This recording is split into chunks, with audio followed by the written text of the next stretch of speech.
Good morning, folks. It's a beautiful day up here in country Victoria.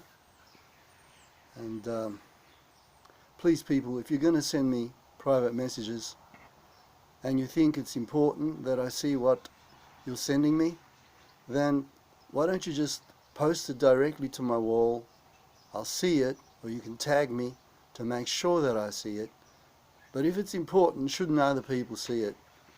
However, I'm getting so many messages that honestly, folks, it's a waste of time looking at them all, because most of the stuff that I've been sent, unfortunately, is right-wing, reactionary, even fascist narratives. Now, I've been around for 70 years, and 54 of those years I've been involved emotionally, intellectually, in politics. Not just someone who reads it, but someone who's been active in it. So you're trying to teach an old dog new tricks. It's not going to work. So don't send me anything anymore. If you continue to send me stuff, I'm honestly either going to unfriend you or block you. And I don't want to do that.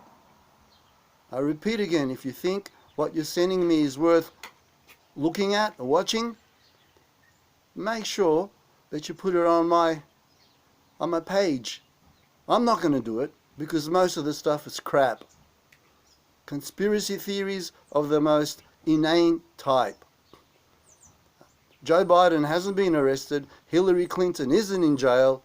Blah, blah, blah. So please, folks, get one thing straight. I'm not happy getting all that rubbish into my inbox.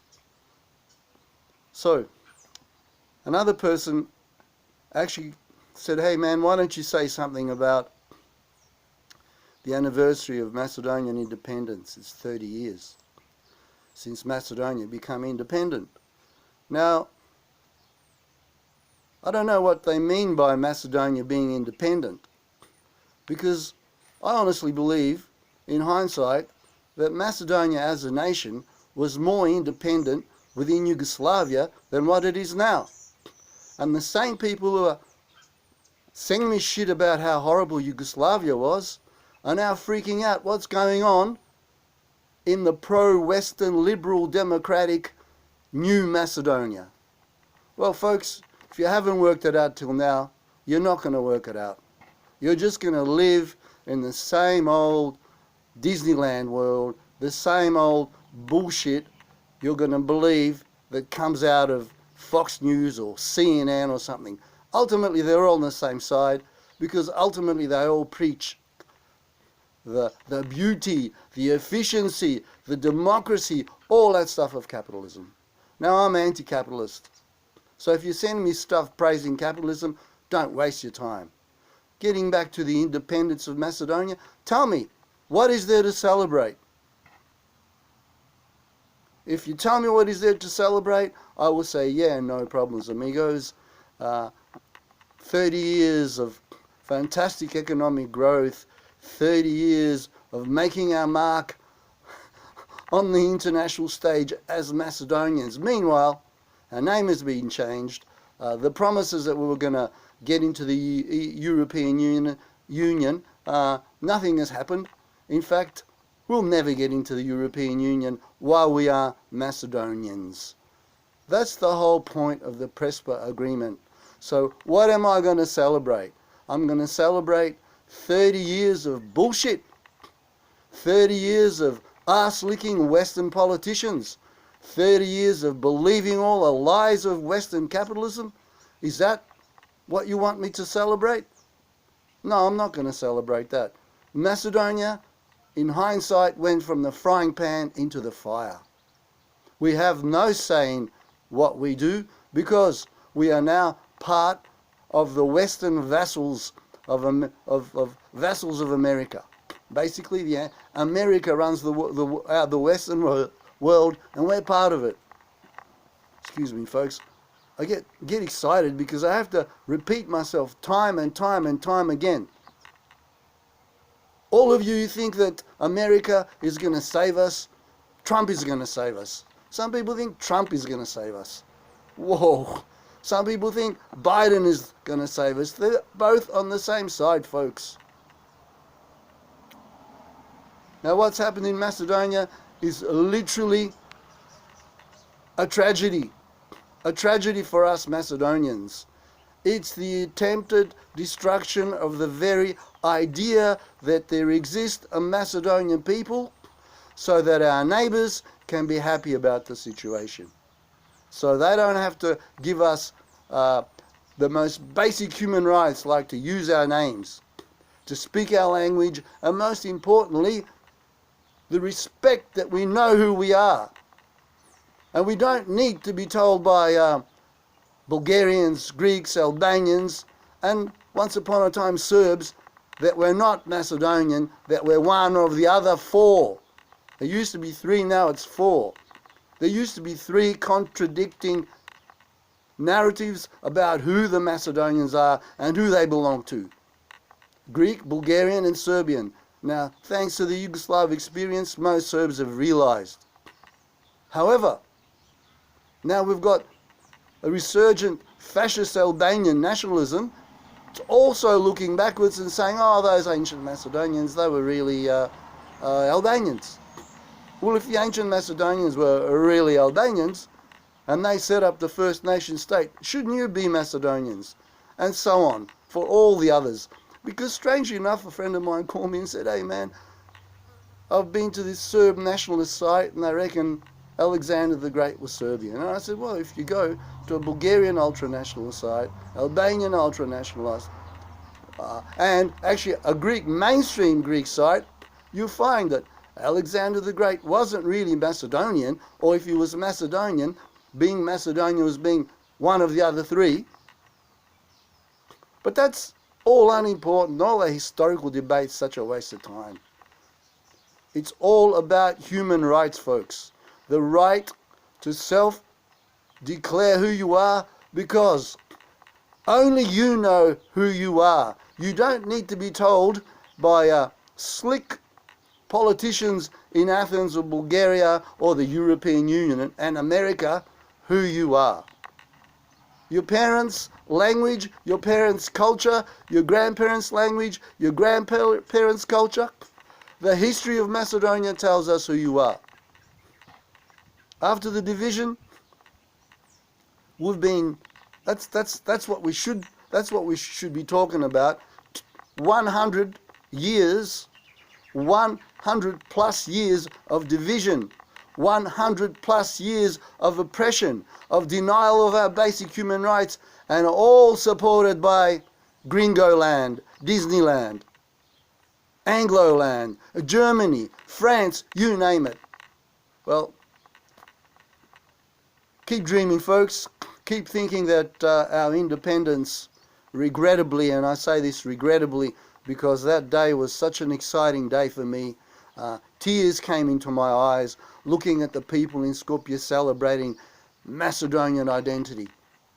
However, unfortunately, even then I felt, yeah, but who are our friends? Who are our enemies? And what are our friends and our enemies going to expect of us? Well, in this case, our so-called friends are in fact our enemies. And all our so-called enemies are possible and potential friends if only we Macedonians were smart enough to realize that the history of Western Europe is not what they say, but what they've done. What they say about their actions is pure lies and propaganda, and what they're saying to us Macedonians is also lies and propaganda. So what is there to celebrate? I have to mention this too. Suddenly, all the pro-Americans are coming out, and one of them in particular is saying crap like, well, folks, I really don't want us to have a name change. I really don't want us to be destroyed as a nation, as an identity, but it's a necessary evil for us to progress. Progress where? Where we're going to go? We're going to go to where Bulgaria is, with 30% of its people, young people outside the country. Where we're going to go? We're going to go where Greece is, owing billions to the World Bank? Is that where we're going to go? Listen, the only people who can change Macedonia are the people of Macedonia, not its corrupt politicians, every single one of them, whatever party, they've all been singing the same tune. Evropskata zajednica, NATO, tamo ke odime, tije se demokrati, tije se bogati, nije ke stanime bogati i nije ke stanime demokratska država. Evo, dojdovte, stanavte demokratska država. Demokratska država where the Albanian parties run Macedonia. I don't know how many Albanians are in Macedonia. I do know that in 1945 they were 5% of the population, despite the fact that even then many of them had crossed the border to come in to the then Yugoslav Republic of Macedonia. Despite then, the fact is that these days, no matter how big they are or how small they are, it's because of our opportunist, unprincipled political parties who are only interested in running Macedonia so they can skim off a little bit of money so they can enrich their families.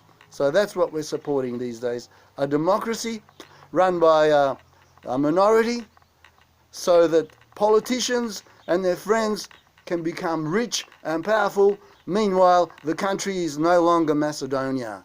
It's a region called North Macedonia. And the people in that part of Macedonia, well, they're all kinds of people. There's Albanians, there's Turks, there's Bosnians and all that. Well, that's the case in the whole damn world. There aren't many countries that aren't multicultural and multi-ethnic. But there is a part of that population that determines what that country should be called. And that part of the population is the historical majority. That's who we are in Macedonia. But we don't control Macedonia. 51% we lost to Greece in 1913, 15-16% we lost to Bulgaria. They've still kept that bit, whereas that bit that was part of Yugoslavia, the terrible Yugoslavia, that bit's free. So I think a lot of you anti-communists, anti-Yugoslavs, you're living in a dream world. You're living in a world where right is wrong and wrong is right. That's the world that you live in. Unfortunately, people like me, we're an absolute minority because we're the only ones who've got the guts to point out what capitalism is and what it's done throughout the world, while the rest of you are more than happy with the invasions, the mass murder of civilians, the bombings using Agent Orange and all kinds of other chemicals. You're all happy with that. You think that's the democratic, freedom-loving, human rights part of the world. And now that we're part of it, everything's going to be all right. Instead, folks, everything towards our future is bleak. There is nothing positive on the horizon. Thanks very much, and I hope you fucking wake up one